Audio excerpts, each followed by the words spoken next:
Bonjour à toutes et tous, bienvenue sur ma chaîne Z2C, la magie des cartes. Je vous retrouve aujourd'hui pour les énergies des poissons. Donc je vous montre ce joli bleu, puisque vous êtes signe d'eau les poissons. Donc avec la carte Votre destinée de Claude Alexis. Et on vous retrouve aussi et surtout pour les énergies de ce week-end qui arrive à grands pas maintenant, les 28 et 29 janvier 2023. Alors, votre tirage sera d'ores et déjà sous le signe de la domination, avec l'oracle Les Haïkus première édition. Alors, on a un chat et moi, ça m'a interpellée et je vais vous lire exceptionnellement le message parce que moi, il me parle énormément. Bon, moi, je suis pas poisson, mais c'est vraiment cette carte qui me touche beaucoup. Mon chat me regarde allongé royalement, le maître me juge.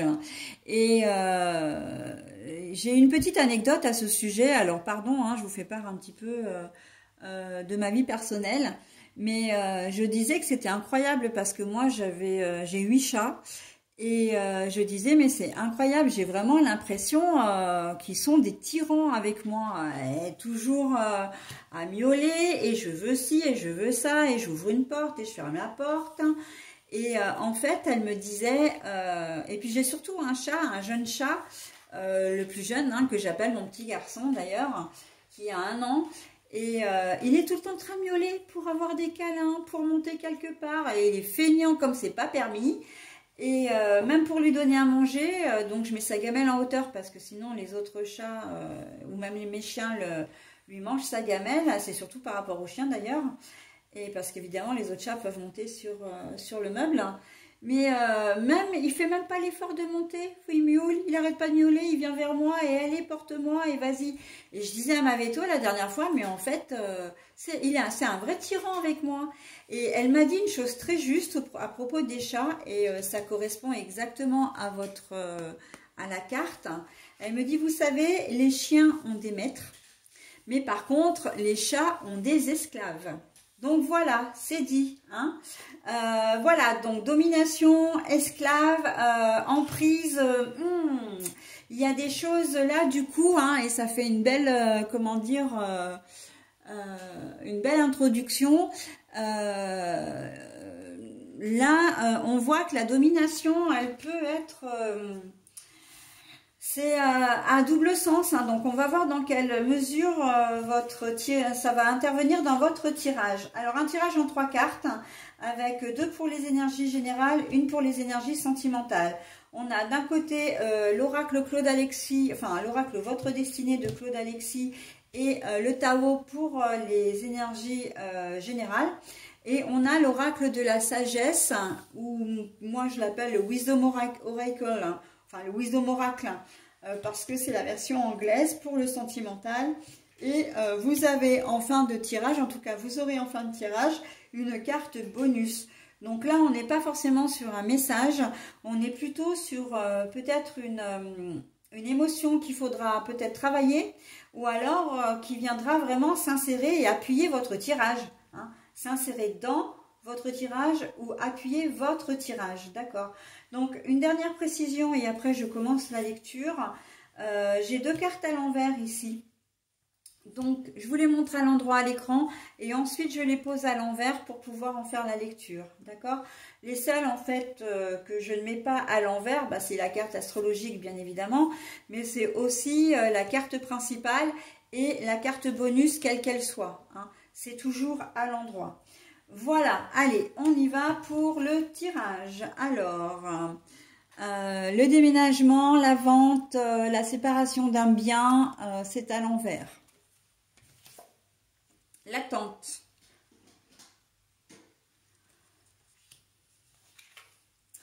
Et la joie, alors je vous la montre à l'endroit, mais la carte est à l'envers. Alors, dans votre tirage, là, vous avez peut-être, comment dire, des projets, mais qui vont être retardés ce week-end. Vous allez devoir attendre patiemment, j'ai envie de dire, avec la carte de l'attente, de la persévérance. La persévérance, ok, Donc ça va pas, c'est pas un projet qui est annulé, mais on voit que c'est pas le moment en fait, hein. Il va y avoir un imprévu, il va y avoir, voilà, vous ne pourrez pas faire ce que vous aviez prévu ce week-end. Si vous aviez prévu de dîner au restaurant, eh bien peut-être que l'un d'entre vous va être rappelé à son travail et donc du coup le restaurant ou la soirée va tomber à l'eau. Hein, on peut être là-dedans. Vous avez peut-être une réparation à faire sur un appareil électroménager ou une voiture. Vous aviez prévu le budget pour, mais malheureusement ça va devoir attendre parce que vous avez peut-être autre chose de plus urgent à acheter et vous avez besoin de cet argent pour le faire. D'accord? Donc là, on est vraiment dans quelque chose qui prend du retard. Hein. Et la domination, pour moi, c'est que vous allez être soumis à ça, soumis à cet obstacle. Vous n'allez pas pouvoir faire autrement. Donc, on est plutôt rassuré quelque part, hein, parce que on n'est pas dans le relationnel où vous seriez sous emprise de quelqu'un ou que vous dominiez quelqu'un. Pas du tout. Là, on est vraiment, vous avez des obstacles, hein, vous avez des imprévus et vous êtes obligé de faire avec. Vous n'avez pas le choix. D'accord? C'est ça la domination. Donc bon, c'est pour ça, quand je disais là, un déménagement, c'est un déplacement. Hein, là, on sent que vous allez rester chez vous, par exemple. Hein, vous deviez sortir, le rendez-vous va être annulé et vous ne pourrez pas sortir, bien évidemment. Donc vous restez chez vous. Hein. Contrariété des projets, mais rien de grave. Hein. Ça peut être évidemment, oui, contrariété des projets, ça peut être contrariant. Bah oui, évidemment. Hein, je pouvais pas faire mieux. Enfin, si, je pouvais nettement faire mieux au niveau de mon vocabulaire. Mais ce que je veux dire, c'est que il n'y a rien de grave. C'est pas, il y a pas, enfin voilà, ça va pas vous mettre en dépression, ça va pas vous faire de la peine, ça va pas creuser un trou dans votre budget. C'est juste que l'argent que vous aviez, prévu, si c'est pour une réparation, ben voilà, vous allez vous en servir pour autre chose parce qu'il y a autre chose de plus urgent à régler, d'accord? Donc bon. Hein, petite contrariété ce week-end, mais rien de méchant quand même, ok? Si vous devez rester à la maison, vous devez rester à la maison. Il y a peut-être des petits soucis de santé, mais du style, vous aviez prévu de faire des choses et puis il y en a un, vous allez, attraper un rhume ou avoir un petit peu de fièvre.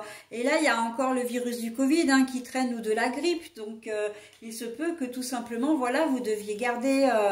restez chez vous, hein, restez confiné ou chez vous parce que vous êtes malade hein, et que du coup ça va contrarier vos projets bien évidemment, d'accord?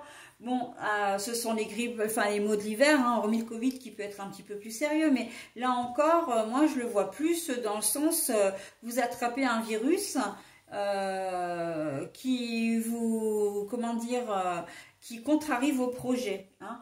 Donc voilà, ça peut faire partie effectivement des choses, en tout cas ça fait partie des choses de la vie hein, et des maux de l'hiver. Hein, donc voilà.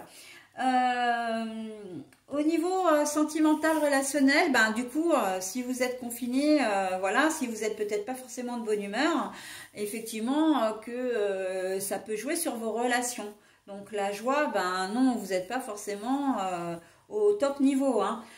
Après, si c'est au niveau sentimental, on sent qu'il y a du gaz, de l'eau dans le gaz entre vous et votre compagnon, ou compagne d'ailleurs. Et peu importe que vous soyez un homme et une femme, hein, ça on le dit depuis toujours, enfin moi je le dis depuis toujours. Voilà, on sent que il y a, il y a un conflit et par contre la domination pour moi là c'est d'être un peu entêté.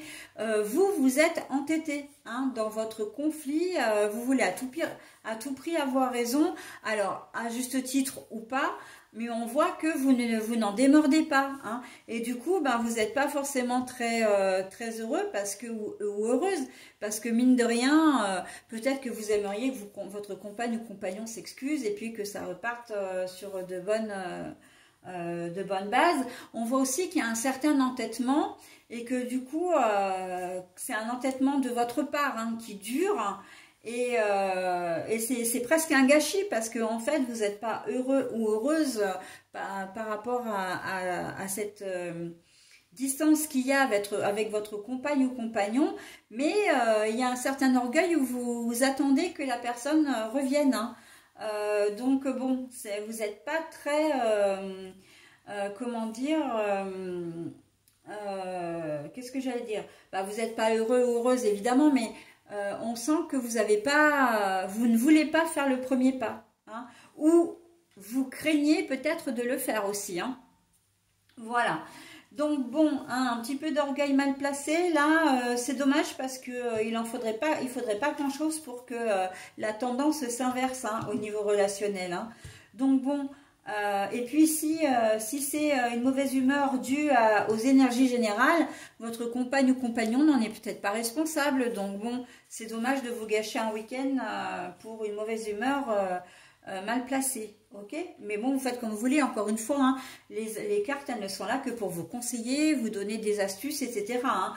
Vous gardez bien évidemment votre entier libre arbitre. Voilà, allez, au niveau du message, on a le passé, la nostalgie et l'aide extérieure.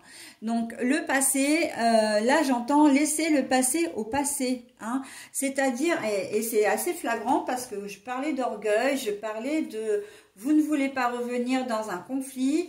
Et en fait, je pense que quand vous vous disputez avec votre compagne ou compagnon, vous ressortez des dossiers qui sont vieux en fait et qui n'ont plus lieu d'être.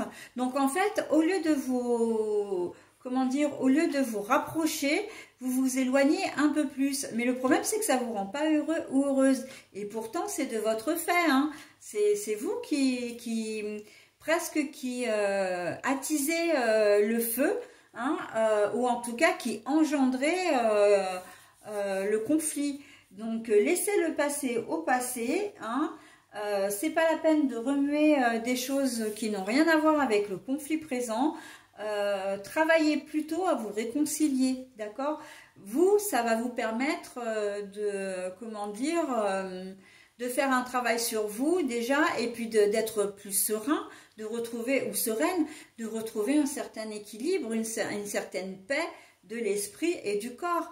Parce que quand on véhicule comme ça des pensées négatives, quand on a des actes négatifs, on brûle énormément d'énergie et on s'épuise, hein, vraiment. Alors que quand on est beaucoup plus gai, beaucoup plus léger, on se sent beaucoup mieux. C'est d'ailleurs pour ça que quand on est en colère ou triste, eh bien ça joue sur le moral et souvent même sur la santé, alors que quand on est gai et joyeux et serein, eh ben, ça joue aussi sur la santé, mais de manière complètement positive, hein, tout va bien, voilà. Et n'oubliez pas une chose, hein, mes amis poissons, comment dire, le négatif attire le négatif, le positif attire le positif, hein. Donc là, vous êtes dans une sphère un petit peu, j'ai presque envie de dire borderline, dans le sens où si vous continuez à véhiculer des ondes négatives, eh ben, vous allez en récupérer le négatif. Et j'ai presque envie de dire que c'est ce qui se passe parce que votre compagnon ou compagne, là, n'a absolument pas l'intention de revenir vers vous, surtout après les horreurs que vous pouvez lui dire, hein. Si vous lui ressortez des dossiers qui est d'il y a 15 ans, alors qu'en fait, voilà, ça n'a presque rien à voir avec ce qui vous anime ce week-end, c'est sûr que ça donne pas envie de vous approcher, hein. Bon, après voilà, c'est votre vie, vous en faites bien évidemment ce que vous en voulez, hein, je vous en ai déjà parlé. Donc je vais vous souhaiter quand même un bon week-end, voilà, faites qu'il soit le moins électrique possible et tout ira bien. Voilà mes amis poissons, bah écoutez, bon week-end et au week-end prochain, bye bye.